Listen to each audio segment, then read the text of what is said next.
Hi YouTube, this is Felicia with Bible Scraps, and I first want to say my condolences to everyone affected by the tragedy that occurred in Paris last night and to the college student who was murdered there. I think she was a student at Long Beach. Just my thoughts and prayers are with everyone affected. And I want to share with you two dyes that I recently picked up. I got these from I got one from Hobby Lobby and one from Beverly's, and I got these a couple weeks ago.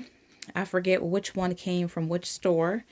And they are Sizzix Thinlit dyes. They're called Fold Along, and they're by the designer Jen Long.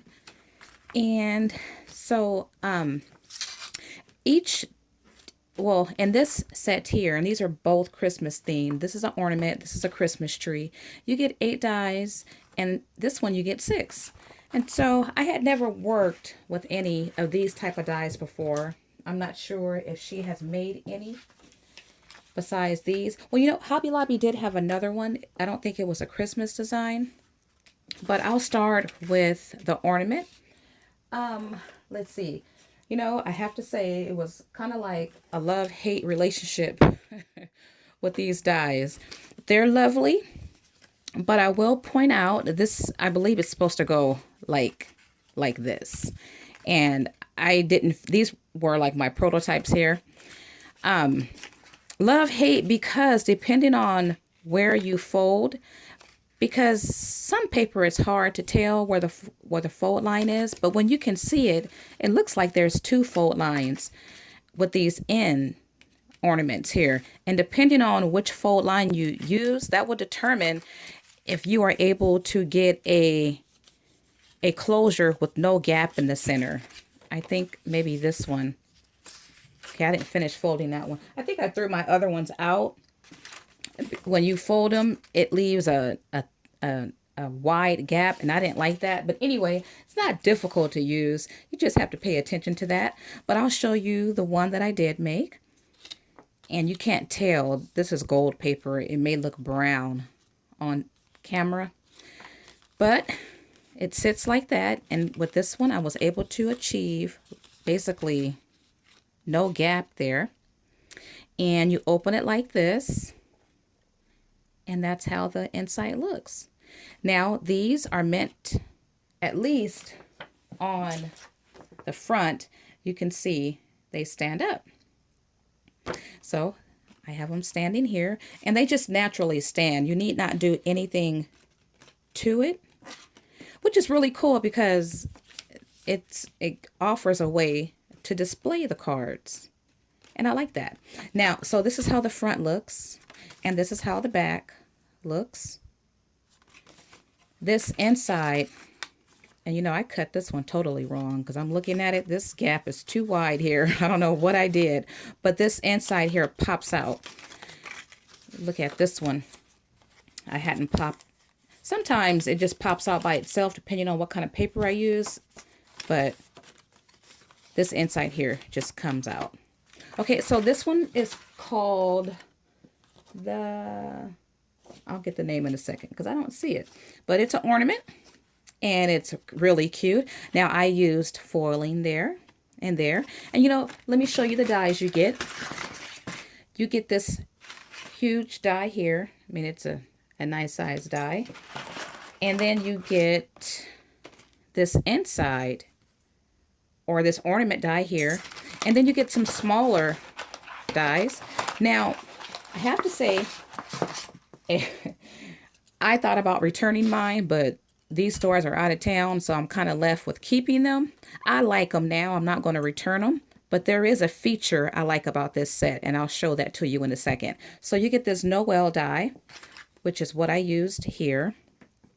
And then you get these 2 pieces, and they're tops for the ornament. You get a large one and the smaller one. And then you get these snowflake border.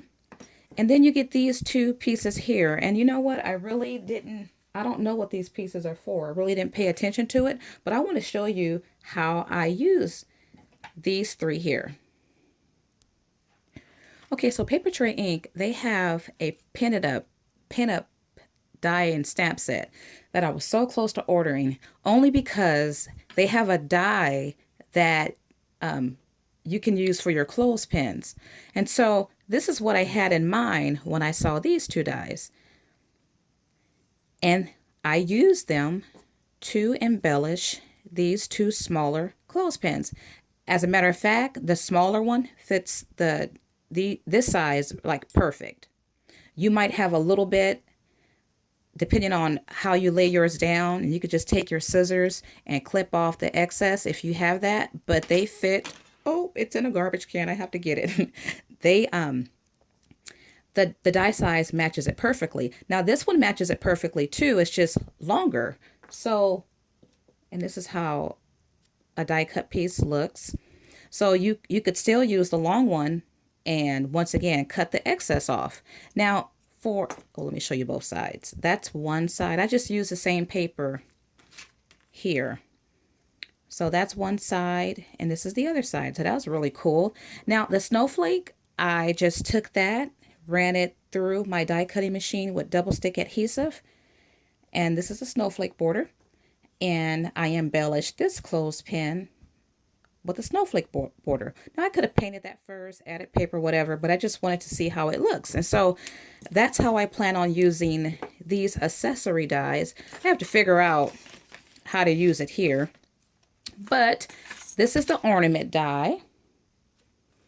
Okay, so this is the Christmas tree. I found the names. It's called Christmas Tree Fold Along, and the other one is called Ornament Fold Along.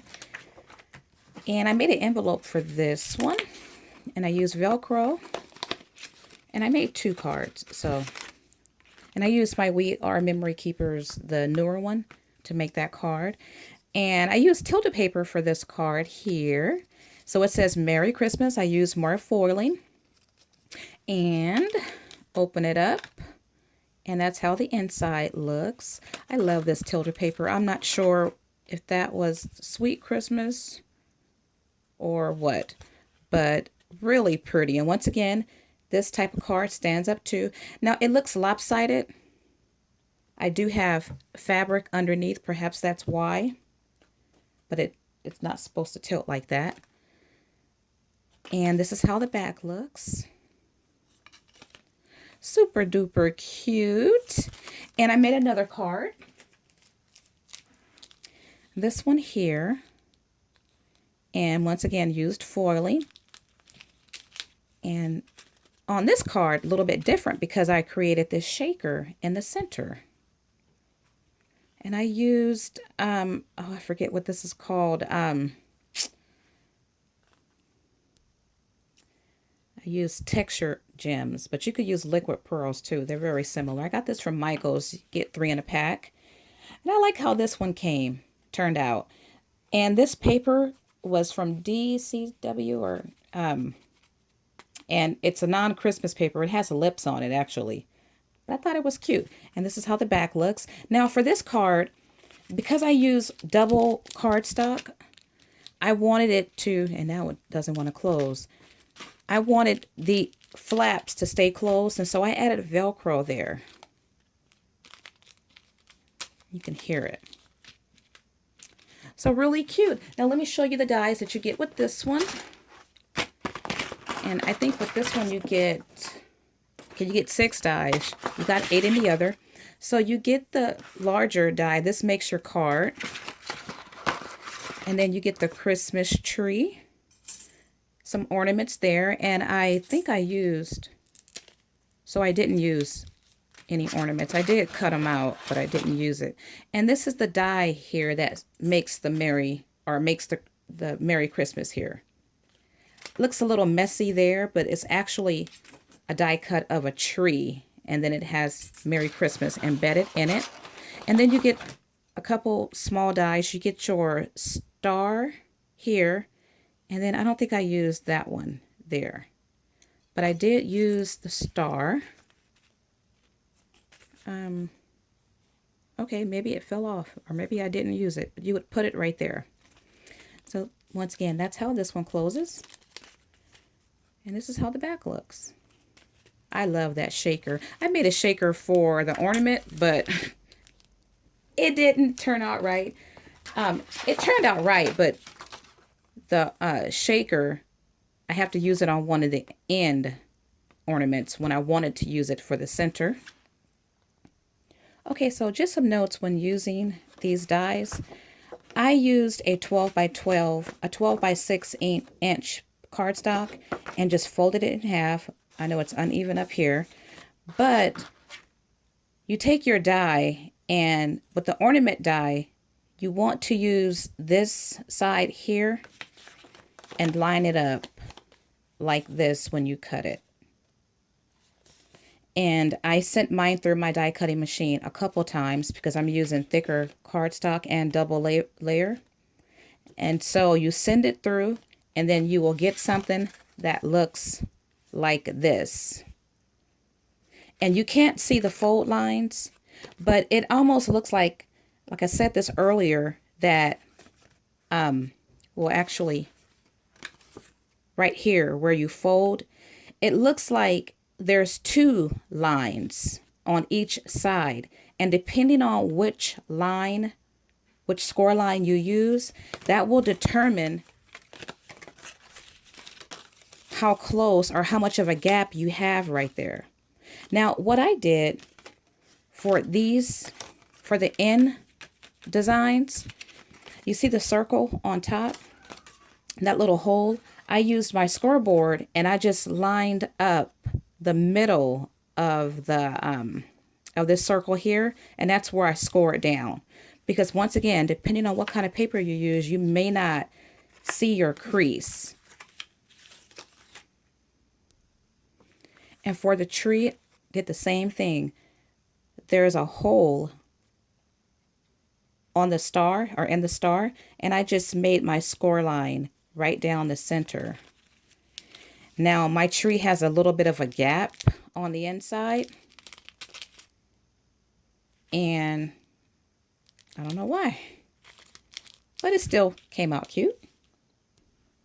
So all in all, I do like them. I would have returned them if I didn't play with them a little bit longer. They're not hard, but just trying to get it to close properly and to stay flat might be a concern for some people. But they make lovely cards, and I love it because you can sit these up or stand them up like that. Really, really cute. And okay, that one wants to lean over, and that's because this is once again a thicker a double thick cardstock. So I got mine from Hobby Lobby and Beverly. So check out your stores if you're interested. Thank you guys for watching. Have a blessed day.